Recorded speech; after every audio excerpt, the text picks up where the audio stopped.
What's up, everybody? This is Fred Richani of TSC News right here on MNN2. We got a very special boxing edition of TSC News. We're going to be talking to boxing expert Tony Shultz, a man that has literally worn every hat in boxing. Maybe there's a couple he missed, but for the most part, he's worn them. We're going to talk about his clothing line. We're going to talk about McGregor versus Mayweather. But first, I want to send a very special shout out to Bullying We're Kicking It. It's an organization I've been involved with for a number of years. If you want to find out more information, visit we'rekickingit.org. They're based in the New York, New Jersey area, and have been doing a tremendous job, not just raising awareness about bullying. I think we all know that bullying's bad. I think we all know that words hurt. But they do such a great job of actually creating after-school programs, giving kids an outlet. And what I love personally as a combat sports fan is they've gotten involved with some of the biggest stars in all of combat sports in boxing, MMA, and professional wrestling. And what better way to learn some discipline than by doing a martial art, doing boxing? It's a whole lot of fun. So much respect to the Bullying We're Kicking It crew. Now, we've got a lot to talk about. We've got a lot to go over. Before we get to our Tony Shultz interview, we had a chance to chat with our resident random fact checker, Scott Anderson, and you won't believe what random facts he's got this week. All right, Scott, with your new shades, I feel like you get some new shades and a new ensemble every week, which I guess works for you. Anyway, it is Boxing Meets Pro Wrestling Week here on TSC News. What have you got for us this week, buddy? Well, before we get to that, Fred, you mentioned the hat, you mentioned the glasses. I try to keep it fresh, try to keep things, you know what they say about the celebrities. You don't want to be, photographed in the same dress twice. Well, I don't want to be on TSC News here in New York City in the same glasses and hat twice. Gotta stop, change it up. You know what I mean? Fair enough. I'm not going to argue with that. Fair enough. This week on our Boxing Wrestling Edition, I have a couple facts for you. Fred, of course, in the Boxing Wrestling Edition, we have to start off with he's a WWE Hall of Famer. He appeared at WrestleMania 14 in Boston. He is possibly the greatest heavyweight boxing champion of all time. I'm talking about Iron Mike Tyson. Yes, he was involved in boxing and wrestling. Also, how's about Muhammad Ali? He was a special guest referee at WrestleMania 1. More recent? Okay, we can go more recent. How's about WrestleMania 24? Floyd Money Mayweather appearing at WrestleMania 24. He defeated the Big Show in a match, believe it or not. He did use brass knucks, but he still did win the match. Now, the win is all that counts. The win is all that counts, and he's still undefeated. I don't know if that's on the record books, but he is undefeated, so let's keep that in mind. Now, Fred, back in the late 90s, WWE had a shoot fight style tournament. It was called the Brawl for All. I don't know if you remember that or not. Here's what happened in that tournament. Yeah, they had a few different guys, the Godfather, JBL, Dr. Death, Steve Williams, to name a few. And out of the shadows, out of nowhere, the dark horse was Bart Gunn. One half of the Smoking Guns, of course, with Billy Gunn, managed by Sonny, former WWE Tag Team Champions. So as we're talking about Bart Gunn, he went on to win this tournament. WWE decides to get this great idea at WrestleMania 15. Let's get Butterbean to go into a match with Bart Gunn. Now, Fred, as you showed a couple weeks back, Butterbean is a former TSC News guest. And you know Butterbean, you know Bart Gunn. This wasn't going to end well, and nobody in WWE saw it. Anyway, this was WrestleMania 15, 1999. Yours truly right here was there in the attendance. And does Bart Gunn still have nightmares about you? I think Bart Gunn's always going to have nightmares about me. It is Throwback Thursday, Fred. You know what? I have an idea. Let's show the clip of when TSC News interviewed the one and only Fernando Vargas. And Fernando, you know what some people are going to say, though, right? Your fans are going to say, okay, Fernando's back on TV. He's going to eventually come back to the ring. Can you say to all those fans that you're officially retired? I'm officially retired. The only person I fight with is with my wife, and I win all those fights. Nah, I'm playing. I'm playing. She wins her fair share. So no. I'm very blessed that I was able to accomplish a lot at a very young age and retire early too. So. Well, they will see you in the ring, but just on the corner. You will see me in the ring as a trainer. Yeah. And in one of the episodes, you'll see, an old sparring partner of mine, asked me if I would train him. And it was against somebody that I was originally supposed to fight. So you guys are going to, stay tuned to see that. I'm sure you guys are going to love that. What do you think is the current state of boxing? I know a few years ago, a lot of people were saying, oh, boxing's dead, UFC's taking over, pro wrestling and UFC are the ones dominating the pay-per-view landscape. Yet this past year in boxing was pretty freaking good as far as pay-per-view goes and ratings go for HBO, Showtime, NBC. Do you feel like boxing's on a positive upswing? Look, when people say that boxing is dead, they're ludicrous. They lost their mind because boxing will always have an up-and-coming, Floyd Mayweather, an up-and-coming Fernando Vargas, an up-and-coming, Canelo Alvarez, whoever it is, people that are going to make a name for themselves, you know what I mean? And they're not going to take no ifs, ands, or buts about it. They're hungry to make a name for themselves. So when people say boxing's dead and boxing will die, that's ridiculous. It's never going to die, and boxing will always reign above. So, we have our seasons of drought where, there might not be some big fights, but then the big fights come. Before I get out of here, Fred, I have a question for you. This is the boxing wrestling edition of TSC News this week.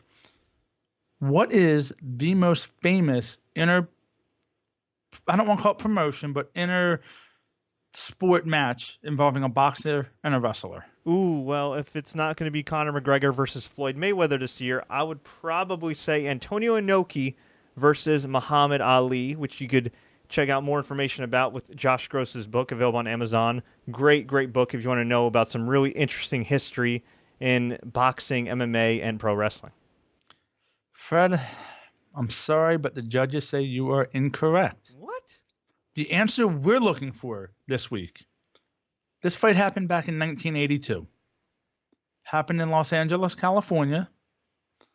However, it was not a real fight. I am talking about the one and only Rocky Balboa going against Thunder Lips in Rocky 3. Scott, that fight's not real. Not to a lot of people who paid good money to see Rocky 3. However, let me give you another quick fact about that. Thunder Lips, of course, was played by the one and only Hulk Hogan. Here's a fact not many people might know. Hulk Hogan was actually fired from the WWF by Vince McMahon Sr. for taking this role in the movie. Of course, a couple years later, Vince Jr. hired him back, and the rest is wrestling history. Hey, there's only one Scott Anderson. And there's only one Tony Shultz, a man that has worn almost every hat in boxing. Boxer, sparring partner, author, head of a clothing line, boxing lifestyle wear. You name it, the guy has done it. He's also literally written the books, plural, books on how to promote fights successfully, dealing with commissions, dealing with promoters, dealing with boxers, you name it, he's most likely done it. We're here to welcome him back to the show. He's been going back and forth from his native New York City to Las Vegas to LA and much, much more. Tony, what's going on, my man? I'm doing good. How you doing, Fred? Doing all right. You've got a lot going on, man. Can you tell us about the Boxing Hall of Fame and your involvement? Sure, yeah. So National Boxing Hall of Fame, it's one of the three biggest Hall of Fames that there are in boxing. There's the International Boxing Hall of Fame in New York. There's the Nevada Boxing Hall of Fame and the National Boxing Hall of Fame in Los Angeles. And the National Boxing Hall of Fame is actually starting to really gain a lot of traction. It's starting to bring in a lot of the boxing legends and their families and promote the, not only the history of the champions, but the history of boxing and how it's relevant and, kind of passing it on to the next generation. So the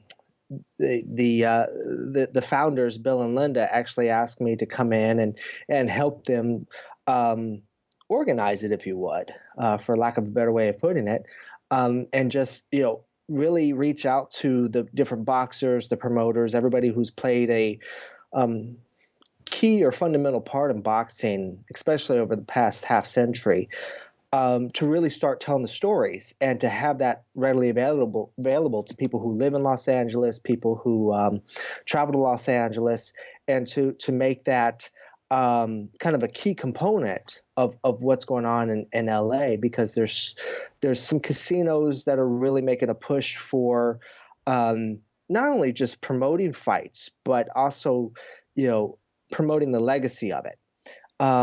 So we're working on bringing in some famous boxers, some of the boxers who made some of the famous boxers famous. We're going to reach out to my mentor Don King next year, bring him in as well, and just not only have their stories out there, but some memorabilia and things like that readily available. So when people come to the Hall of Fame, they can actually see the backstory of it, not just what they read in the newspaper or read online or remember seeing on the actual event, but see what actually caused that event and that fight to come together. Because for the most part, fights come together by the most trivial reasons. I mean, from everything that I've ever worked on a fight, most of the fights never should have happened in the first place. But at the last minute, that the as they call it, the 25th hour, it just everybody agrees to it and we move forward. And it's going to be a really fun event. We've got some really great people coming in to be inducted and to be a part of it and to participate in it. And we're bringing all their family, their friends, their fans out, and really just making a big deal out of it. You've worn a ridiculous number of hats in the boxing industry, as I mentioned before. You literally have written the books on boxing promoting. But before becoming the expert, I would imagine you had to learn from a few experts yourself. Was boxing an industry you wanted to get into as a kid? Oh, yeah. I mean, my grandfather was a boxer. My uncle was a boxer. My grandfather was a Golden Glove boxer. My uncle was a state champion, so I grew up in it. I started on the circuit with Mayweather back in the mid 90s. We worked the Midwest circuit together for a number of years. Then he went on to become pro. I went on to become a sparring partner. So I was Manny Pacquiao's sparring partner, his brother Bobby's sparring partner. I worked with Roy Jones Jr. I worked with Peter Manfredo Jr. on the Contender. As I got larger, I would work with James Toney and those kind of guys. So, yeah, I mean, I was a sparring partner for a number of years. And then Don King walked into Wild Card one day and said, hey, does anybody want to help me promote a fight? There was no money in it. It was just, a learning experience. But I said, sure, I'll try that. And so I started working with Don King. And within, I think it was like 3 or 4 fights, if I remember correctly, he actually had me running Don King Productions. So I ran that for a number of years, and then went over to Top Rank for a few fights because I was working with Manny Pacquiao, but just didn't get along with Bob too much. Then I ran Golden Boy for Richard Schaefer, for Oscar while I was in rehab, while Richard Schaefer was handling the day-to-day operations, until that was when Al Heyman came in and started working on trying to buy Golden Boy with the private equity firm.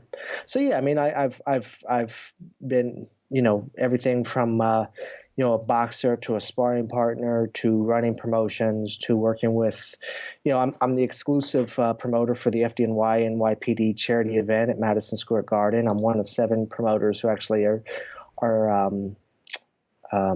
sanctioned, I guess is the right way to put it, to promote at Madison Square Garden, promoted at Staples Center. I'm authorized to run fights at MGM Grand and Caesar's Palace. So yeah, I mean, it's been a long journey, but it's been fun, and just always finding something fun to do in boxing. We'll be back with more of our Tony Shultz interview in just a bit. But as I mentioned at the top of the show, bullying, we're kicking it. I had the pleasure of covering their recent event in Manalapan, New Jersey, which featured not one, but two major boxing legends, Ray Mercer and Gerry Cooney, who talked about not only knocking out bullying, but a huge, crazy freak show fight that may actually become a reality. Fred Richani here at Bullion. We're kicking it Nob Hill Golf Course alongside a boxing legend. Mr. Cooney, what brings you here tonight? Kicking is a great concept. We all grew up, and I grew up in a household where I was bullied my whole life. Put down, not good enough, and boxing was my way out. At 16, I entered the Golden Gloves and learned how to fight. And I can remember as a kid, when I would see somebody bullying somebody else, I would take care of that guy. And that took me to boxing, and it changed my life for me, helped me build self-esteem and confidence in myself. And so I'm really glad to be a part of this here tonight.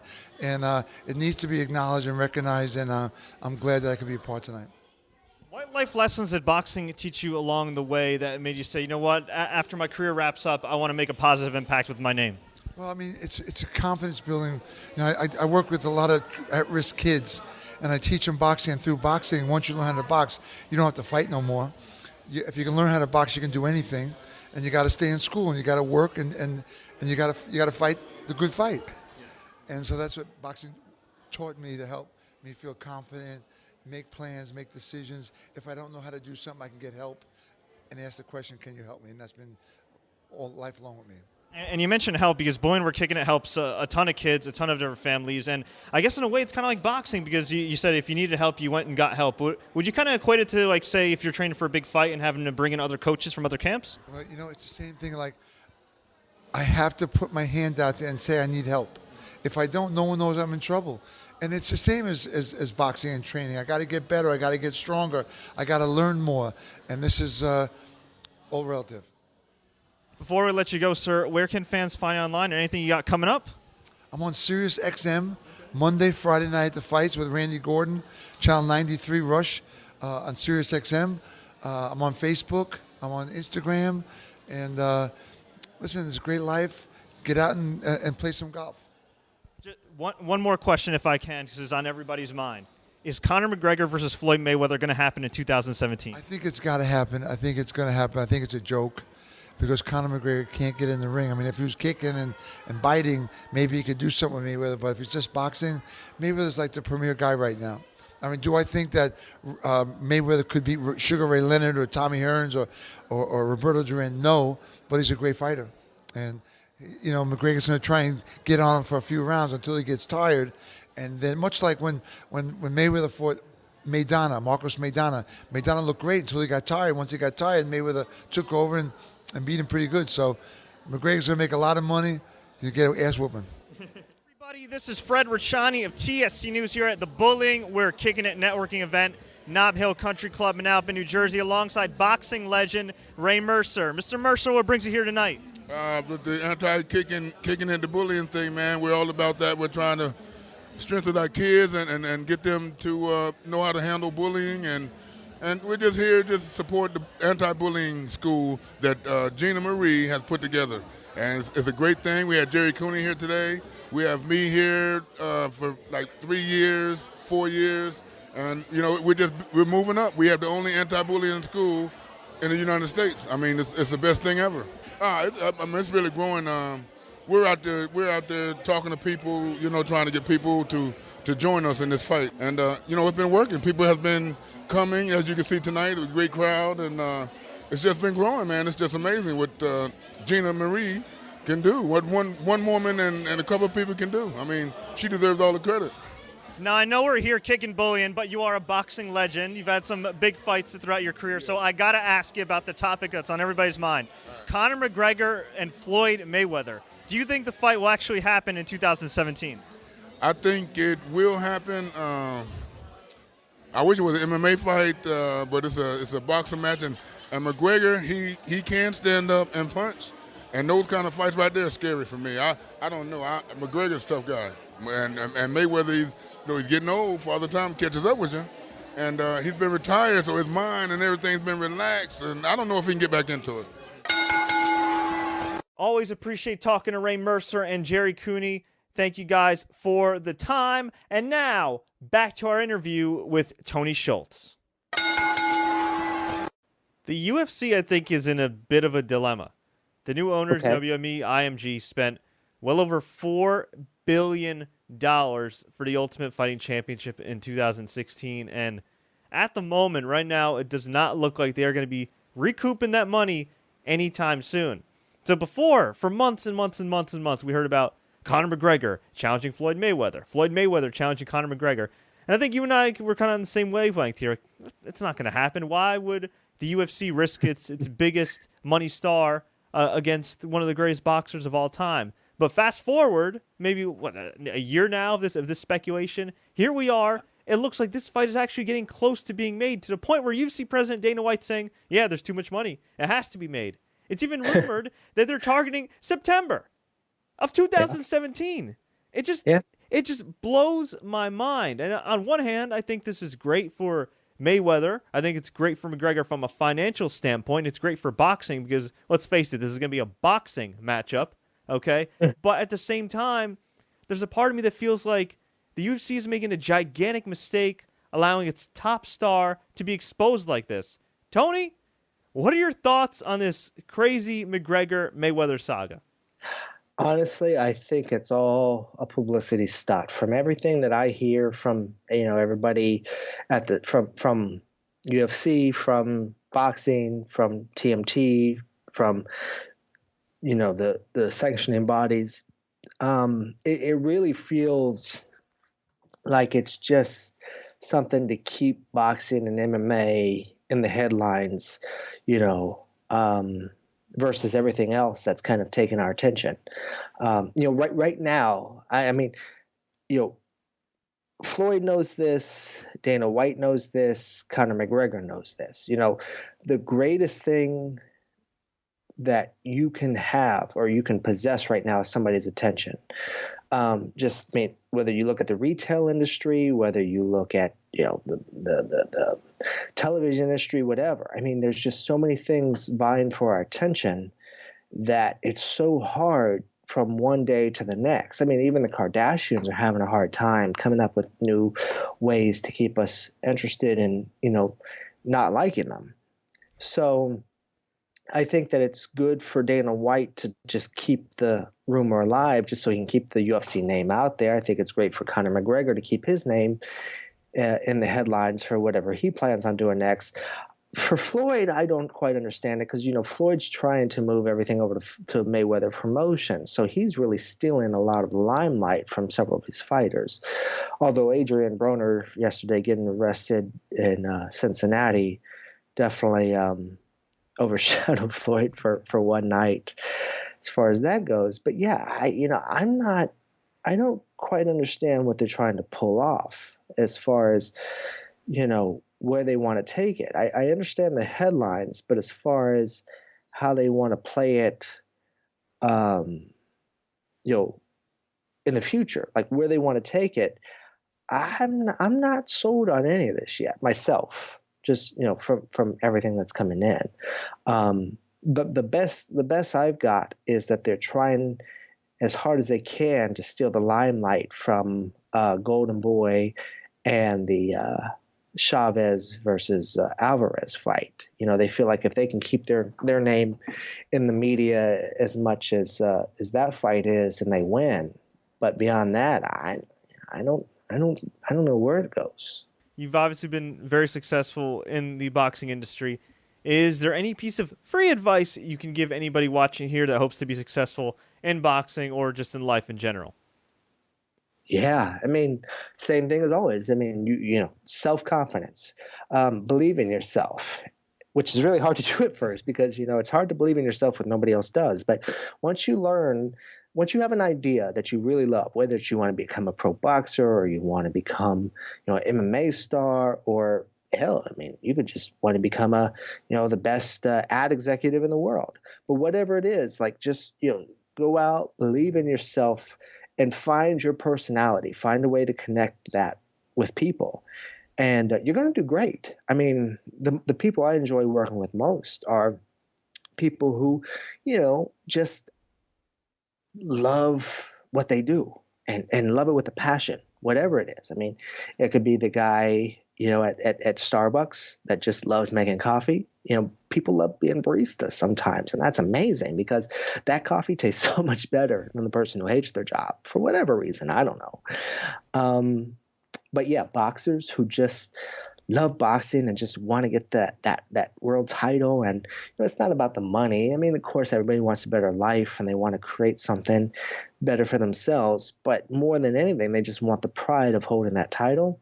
Man, those people are just so amazing to be around every day. You just you get excited about waking up and hanging out with them and spending time with them and just really, I hate to use the word, infected by, but I just can't think of anything else. You just get infected by their passion and enthusiasm for life. So yeah, I mean, I think that, whatever it is you do, just, as long as you love it, it's going to come around.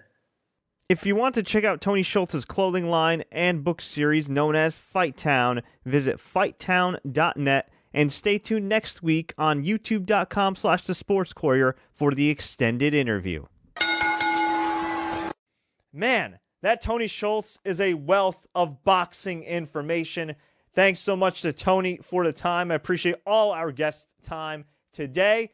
Folks, if you want more TSC news, please feel free to log on to youtube.com/The Sports Courier. Hit us up on Twitter at Sports Courier, Instagram at TSC News. You can also follow me on Twitter at Fred Richani, SoundCloud.com/TSC News for all our podcasts. You see it all on the screen right there. You name it, we got it. Until next time, everybody, join TSC News next week with an in-depth interview with Brian Alvarez of WrestlingObserver.com. Plus, a special look at the New York International Auto Show at the Jacob Javits Center.